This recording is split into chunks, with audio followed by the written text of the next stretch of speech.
Assalamualaikum warahmatullahi wabarakatuh. Kembali lagi dengan saya di channel Skripsi Bisa. Bagi kalian yang belum subscribe, silahkan di subscribe terlebih dahulu. Di video kali ini saya akan menunjukkan bagaimana melakukan uji regresi linier dengan stata. Ya, kebetulan yang saya akan tunjukkan di sini adalah regresi linier berganda. Seperti yang kita ketahui, regresi linier berganda ini mempunyai lebih dari satu variabel independen, bisa 2, 3, 4 ya, atau lebih dari 2 pokoknya ya, variabel independennya, dan variabel dependennya 1. Itu regresi linier berganda untuk mencari pengaruh itu. Saya sudah mempunyai data yang akan dijadikan sebagai latihan. Kita buka dulu statanya. Saya mempunyai data yang sudah digunakan, yang akan digunakan untuk latihan. Kita pilih file, open. Nah, ini ada data latihan regresi ya. Saya pakai data ini. Oke, sudah ada variabel X1, X2, X3 dan Y. Berarti kita akan lakukan regresi linier berganda dengan 3 variabel independen dan 1 variabel dependen. Ya, ini datanya, kita bisa lihat data editor. Nah, ini data yang akan kita gunakan sebagai latihan ya. Ada 100 sampel.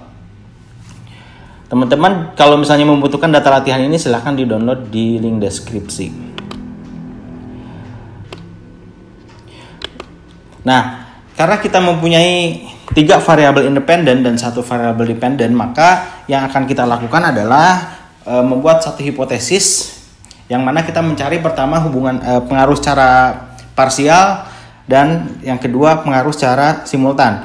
Untuk pengaruh secara parsial kita akan mencari pengaruh X1 terhadap Y, itu yang pertama ya.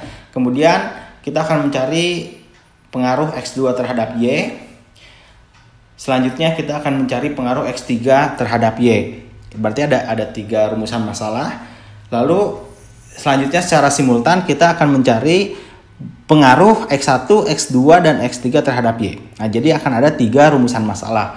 Ada 4 rumusan masalah. 3 parsial, 1 simultan. Maka dari itu nanti akan dibangun 4 hipotesis juga terkait ini, apakah ada pengaruh atau tidak. Nah, ini ya, tentu teman-teman sepertinya sudah paham sampai di sini. Kemudian kita lakukan uji hipotesis. Nah, kita akan mengolah data dari data yang kita punya dengan menggunakan stata. Langkah-langkah yang kita akan lakukan adalah pertama kita tabulasi dulu data. Ini sudah ada datanya kebetulan. Kalau teman-teman punya data sendiri, silahkan di input dulu. Bisa di import atau di input biasa ya. Silahkan. Kemudian kita akan membuat variabel residual dan absolut residual ini untuk uji asumsi klasik. Nah, yang perlu teman-teman ketahui adalah sebelum kita melakukan uji regresi berganda, kita harus memenuhi asumsi klasik ya, uji asumsi klasik. Uji asumsi klasik yang harus dipenuhi adalah pertama, uji normalitas. Data harus berdistribusi normal. Ini kita akan gunakan metode uji skewness kurtosis. Pertama ini, kemudian data harus tidak terjadi heteroskedastisitas atau data itu harus homoskedastisitas. Kemudian yang ketiga, data itu tidak terjadi multikoliniaritas. Nah, berarti kita akan lakukan uji asumsi klasik terlebih dahulu sebelum kita mengambil kesimpulan dan melakukan regresi linier berganda. Oke, kita mulai saja dengan membentuk variabel baru dan 2 variabel baru ini ya. Variabel residual. Nah, untuk membentuk variabel residual ini kita tidak bisa langsung buat, kita harus regresikan dulu, masuk ke statistik. Ini sebetulnya langkah regresi linier berganda hanya seperti ini ya, statistik, kemudian linear models and related, masuk ke linear regression. Nah, kemudian kita pilih dependent variabelnya adalah Y. Lalu independent variables kita pilih X1, X2, dan X3. Setelah dipastikan seperti ini, masuk ke reporting, checklist standardized beta coefficient. Pilih Oke, nah akan muncul ya. Nah sebetulnya ini sudah selesai, kita sudah bisa menginterpretasikan data apakah X1, X2, X3 ini berpengaruh terhadap Y. Namun kita belum tentu belum tahu apakah data ini memenuhi asumsi klasik. Kalau sudah memenuhi ya kita tinggal melihat data ini. Nah kita akan membuat variabel residual. Oke, caranya adalah ketik ini ya di kolom komen. Nah, di kolom komen ini kita ketik ini predict res, R, enter. Maka akan muncul variabel baru namanya residual. Oke, kemudian kita akan buat absolute residual. Teman-teman tinggal ketik perintah ini. Gen ABS underscore res sama dengan ABS dalam kurung R. Ketik enter. Kemudian muncul variabel baru ABS residual. Nah, kalau kita lihat ada variabel baru yaitu res dan ABS residual. Nah, ini yang akan kita gunakan untuk nanti uji asumsi klasik. Oke. Selanjutnya kita akan lakukan uji normalitas. Nah, di sini kita pakai uji normalitas menggunakan uji skewness kurtosis. Banyak cara untuk melakukan uji normalitas, nanti akan saya bahas khusus di video berikutnya ya. Caranya adalah pertama statistik, summarize table and test, pilih distribusional, pilih skewness and kurtosis normality test. Nah, ini untuk uji normalitas. Apakah data ini bersifat normal atau berdistribusi normal atau tidak. Nah, kemudian pilih variabelnya adalah residual. Oke. Pilih oke. Sudah muncul. Oke, kita langsung interpretasikan saja. Dari hasil uji normalitas yang ini, dari hasil uji normalitas didapat adalah chi-square, adjusted chi-square-nya adalah 0,7 atau kita lihat probability chi-square-nya adalah 0,7022. Ini lebih besar daripada 0,05. Maka dari itu data dikatakan normal. Itu adalah uji normalitas pakai kurtosis. Atau misalnya kita pakai Kolmogorov-Smirnov pun bisa ya. Kita masuk statistik, summarize tabel, distribution plot and test, non parametric test. Di sini ada Kolmogorov-Smirnov. Nah, ini bisa. Atau kita gunakan graph.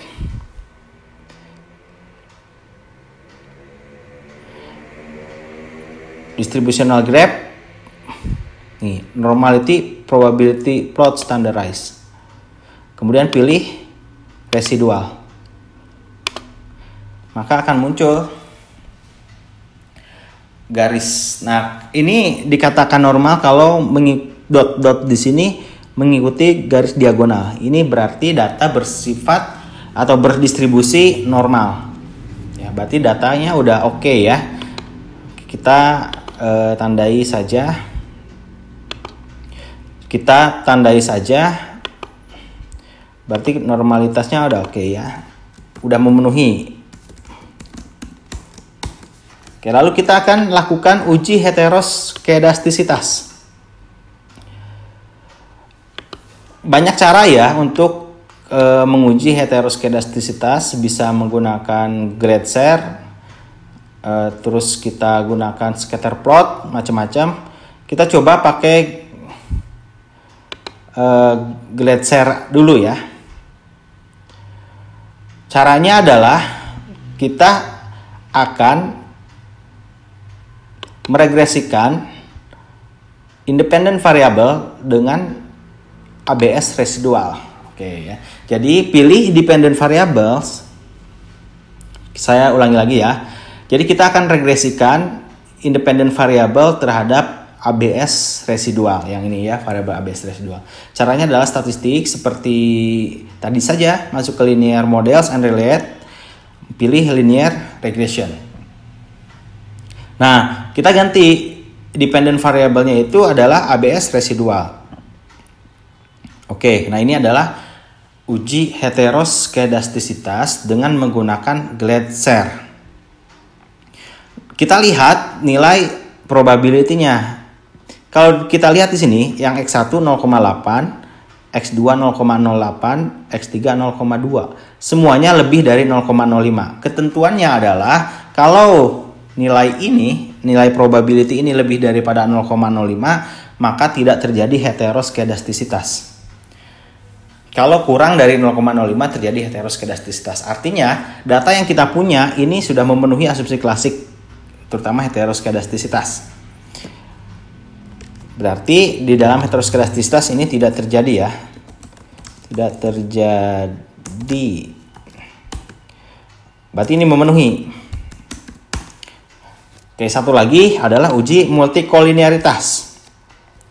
Kita akan lakukan uji multikolinearitas. Caranya adalah masuk ke statistik, summarize table and test, linear models, regression diagnostic, kemudian specification test. Oke, sebetulnya kita bisa tes heteroskedastisitas dengan cara ini juga ya, nggak Glatzer. Yang ada test for heteroskedasticity. Ini tekniknya menggunakan Bruce-Pagan atau Cook-Westberg. Kalau tadi Glatzer, kalau teman-teman mau pakai ini silahkan. Nah di sini pilih kalau ingin menguji multikolinearitas, pilih VIF, Variance Inflation Factor.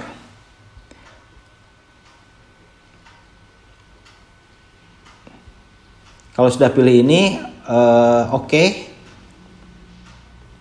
Nah, akan muncul nilai VIF. Ketentuannya adalah kalau nilai VIF lebih kecil daripada 10, berarti tidak terjadi multikolinearitas. Di sini nilai VIF semuanya lebih kecil daripada 10, artinya tidak terjadi multikolinearitas.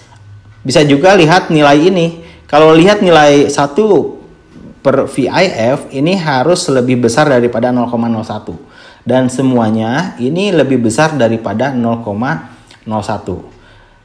Sehingga bisa ditarik kesimpulan, data yang kita punya ini tidak terjadi multikolinearitas.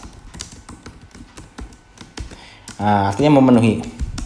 Dari uji asumsi klasik yang kita lakukan semuanya, ini memenuhi syarat untuk dilakukan regresi linear berganda.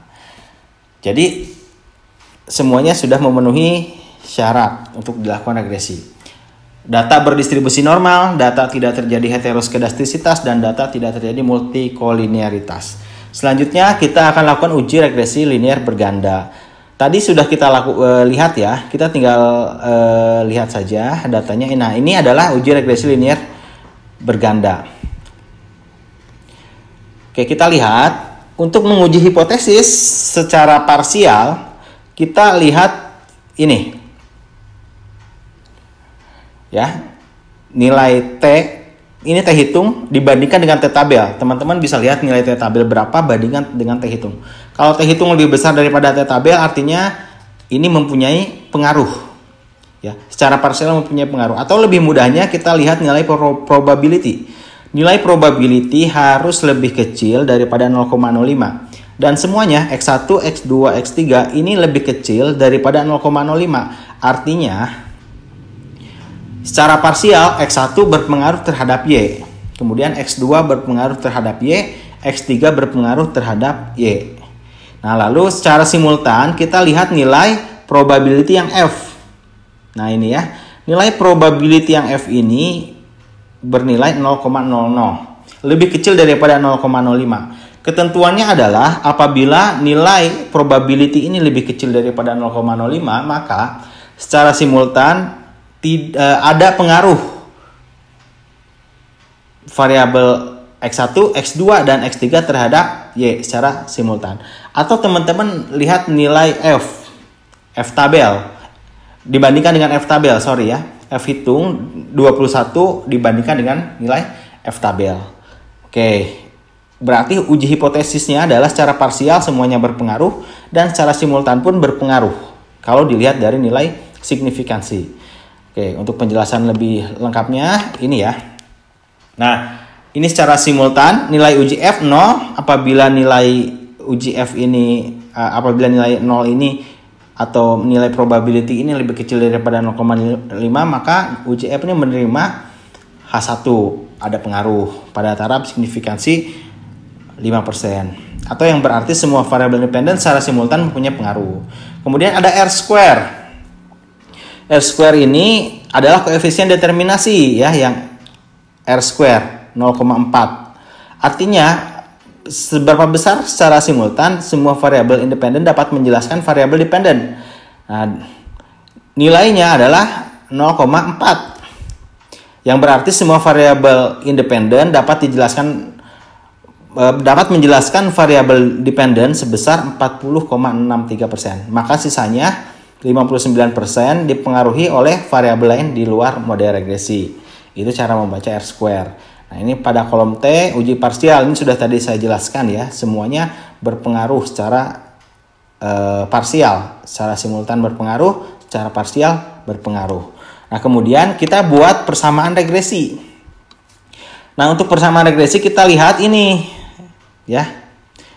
Tabel koefisien konstantanya 1,8.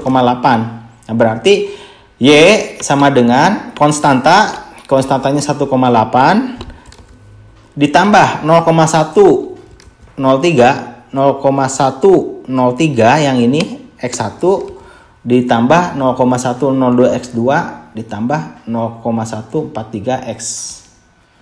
Ini adalah persamaan regresi dari model ini. Cukup mudah saya rasa dan cukup simpel. Mudah-mudahan ini bisa dimengerti ya. Kalau ada pertanyaan silakan ditanya di kolom komentar ya. Sebetulnya banyak cara atau banyak teknik untuk uji asumsi klasik. Nanti saya akan buatkan khusus videonya. Secara umum akan seperti ini hasilnya. Mudah-mudahan bermanfaat. Terima kasih. Assalamualaikum warahmatullahi wabarakatuh.